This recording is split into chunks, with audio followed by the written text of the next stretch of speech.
থামুন। আপনি কি জানেন আপনার জীবন কেন বারবার একই চ্যালেঞ্জের মুখোমুখি হচ্ছে? কেন মনে হচ্ছে আপনি যেন 4টি অদৃশ্য পরীক্ষার জালে আটকে আছেন?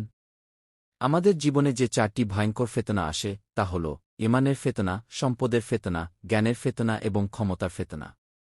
বিশ্বাস করুন বা না করুন, আমাদের প্রিয় নবী সাল্লাল্লাহু আলাইহি ওয়াসাল্লাম এই ফেতনাগুলি থেকে রক্ষার জন্য 1400 বছর আগেই একটি সমাধান বাতলে গেছেন। সেই সমাধানটি হল সূরা আল কাহফ, সূরা কাহফ। আজকের ভিডিওতে আমরা সূরা কাহফের সেই 4টি ঐতিহাসিক ঘটনা দেখব। জানব সেই 4টি আধুনিক পরীক্ষা কী এবং কিভাবে আপনি নবীজির দেখানো পথে জীবন যাপনের মাধ্যমে সেগুলো থেকে মুক্তি পেতে পারেন।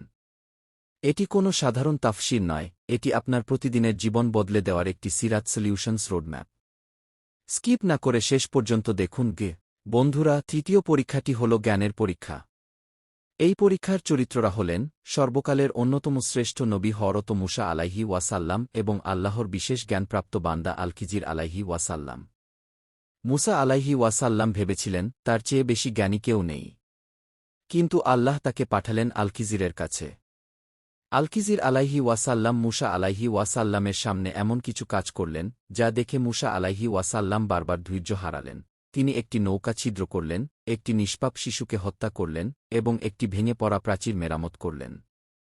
এই সবগুলো কাজই মূসা আলাইহি ওয়াসাল্লামের কাছে তাৎক্ষণিকভাবে অন্যায় মনে হয়েছিল। এই ঘটনার মূল শিক্ষা হল, আমরা যা দেখি তা পুরোটা সত্য নয়। আজকের যুগে এই ফেতনাটি হল জ্ঞানভিত্তিক অহংকার। আমরা সামান্য কিছু তথ্য, যেমন ফেসবুক বা গুগল থেকে জেনে নিয়ে খুব দ্রুত অন্যের জীবন, পরিস্থিতি বা সমাজের বড় কোনো বিষয় বিচার করে ফেলি। আমরা ভুলে যাই আমাদের জ্ঞান অতি সীমিত। বিনয় ও তাওয়াক্কুল। এই ফেতনা থেকে বাঁচার সমাধান দুটি। 1. জ্ঞান অর্জনে বিনয়ী হন। মনে রাখবেন, যা আপনি জানেন না তা আপনি জানেন।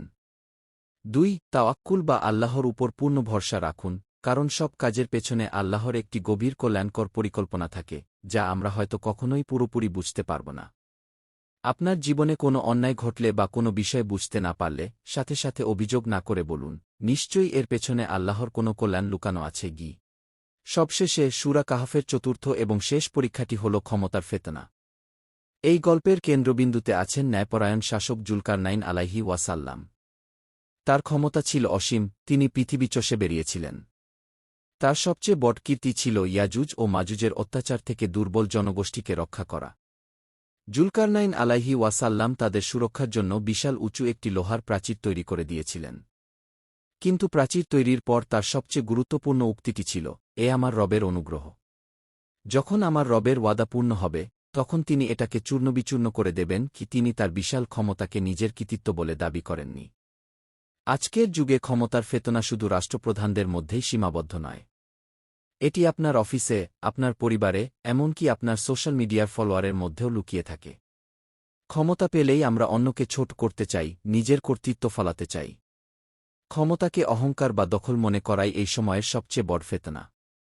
ন্যায় বিচার ও আল্লাহর প্রতি সমর্পণ। জুলকারনাইন আলাইহি ওয়াসাল্লাম আমাদের শেখান, ক্ষমতার উৎস আপনি নন, বরং আল্লাহ।